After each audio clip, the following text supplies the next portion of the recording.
Bismillahirrahmanirrahim. Assalamualaikum warahmatullahi wabarakatuh. Yang terhormat Ibu Heni Riani dan teman-teman sekalian. Perkenalkan, saya Bella Manalisira Bunga Purnama. Saya di sini ingin menjelaskan tentang usul institusi dari Negeri Lima Menara. Saya tidak sendiri, saya bersama teman-teman saya yang bernama Syifa Nabila, Chelsea Heriani Putri, Reina Julianti, Putri Aryani Cempaka, dan Lydia Andiani. Presentasinya akan dimulai. Ini cover dari novel yang akan kita bahas. Yang dikarang oleh Ahmad Fuadi, ilustrator Dodi Ernasution, perancang sampul Slamet Maginda, negara Indonesia, bahasa Indonesia, dan bahasa Melayu, genre edukasi, religi, dan roman, penerbit Gramedia Jakarta, tanggal terbit Juli 2009, halamannya 419. Selanjutnya akan dibahas oleh Putri Aryani Cempaka. Kepada Putri Aryani, waktu dipersilakan.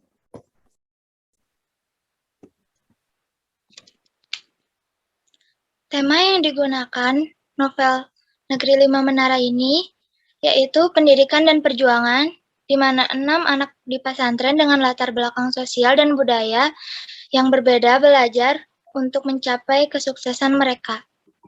Boleh dilanjut?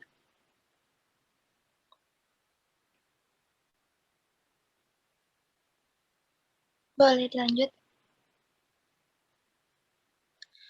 Untuk latar dari novel ini terbagi menjadi 3, yaitu latar tempat, latar waktu, dan latar suasana.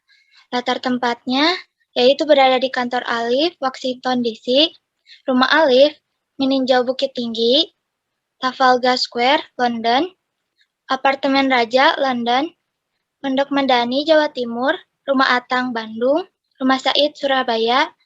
Latar waktunya yaitu dini hari, pagi hari, sore hari, malam hari. Dan untuk latar suasananya, sepi, gugup, takut, bahagia, dan sedih.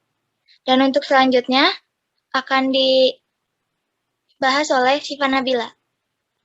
Syifa Nabila, dipersilahkan. Selanjutnya di sini ada tokoh dari novel Lima Menara ini, Negeri Lima Menara ini. Yang pertama ada Ama. Dia yaitu seorang wanita parubaya yang ramah, rela berkorban, peduli dan konsisten terhadap keputusannya. Lalu ada Ayah, seorang pria parubaya yang selalu membela kebenaran dan dapat dipercaya. Alif, generasi muda yang teliti, penurut, penuh motivasi, bakat, dan tidak mudah menyerah. Selanjutnya ada Said, yaitu dia seorang lelaki yang baik, selalu memberi motivasi dan dapat berpikir dewasa. Lalu ada Ustadz Salman, yaitu ia seorang pengajar di Pondok Pesantren Madani yang baik, energik, dan kreatif. Lalu ada Kiai Rais, yaitu seorang pemimpin Pondok Pesantren Madani yang bersahaja dan berwibawa. Selanjutnya, ada Baso Salahuddin, yaitu anak yang paling rajin, sungguh-sungguh pendiam, pemalu, serta tertutup. Ada Atang, yaitu seorang yang baik dan selalu menepati janji. Lalu ada Dulmaji, seorang anak yang jujur, mandiri, tegas, dan setia kawan. Lalu ada Raja, yaitu seorang lelaki yang percaya diri, ekspresif, dan pantang menyerah. Lalu ada Tison, seorang lelaki yang tegas dan pantang menyerah. Dan terakhir ada Ustadz Torik, yaitu seseorang yang tegas. Baik, selanjutnya akan dilanjutkan oleh Chelsea. Selanjutnya, alur dari Negeri Lima Menara ini, saya akan menjelaskan tentang alur dari novel Lima Menara. Alur dari novel ini adalah alur maju mundur, di mana cerita awal adalah kilas balik ingatan tokoh utama, yaitu Alif akan masa silam ketika menimbah ilmu di Pondok Madani, hingga membuahkan hasil yang menyenangkan di masa kini. Dapat dilihat dari beberapa tahapan berikut.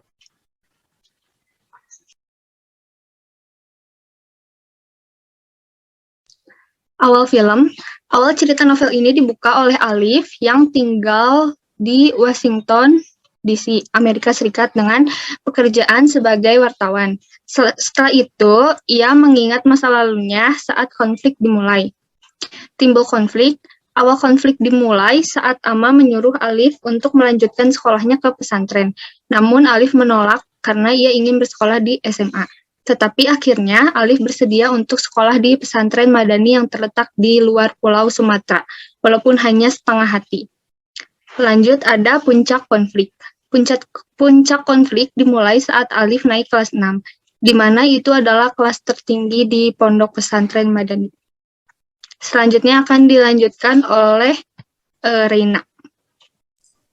Baik, di sini saya akan melanjutkan alurnya, yaitu anti klimaks, di mana anti klimaks ini dimulai pada saat Alif serta santri pondok Madani lainnya akan melakukan ujian akhir yang dilaksanakan oleh siswa tahun terakhir pondok Madani. Kemudian penyelesaian masalah. Pada akhirnya, setelah Alif menyelesaikan ujian akhir dan lulus dari pondok pesantren Madani, cerita berbalik ke Alif yang sudah sampai di London, tempat di mana Alif bertemu dengan Raja dan Atang, sahabat saat ia di pondok Madani. Boleh dilanjut? Kemudian gaya bahasa. Di sini terdapat 4 gaya bahasa. Yang pertama, majas personifikasi, yaitu contoh kalimatnya yaitu hawa dingin, segera menjalar wajah, dan lengan kananku. Kemudian yang kedua, majas hiperbola, yaitu muka dan kupingku bersemu merah, tapi jantungku melonjak-lonjak girang. Kemudian majas metafora, matahari sore menggantung condong ke barat, berbentuk piring putih susu. Dan yang terakhir yaitu majas simile, yaitu jantungku seperti ditabuh cepat. Selanjutnya akan dilanjutkan oleh Lydia.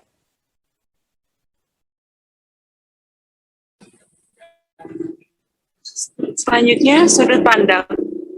Sudut pandang yang digunakan pengarang dalam novel ini yaitu sudut pandang orang pertama, aku, sebagai tokoh utama.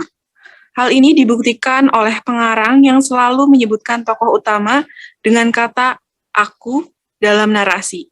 Seakan-akan pengarang adalah tokoh utama.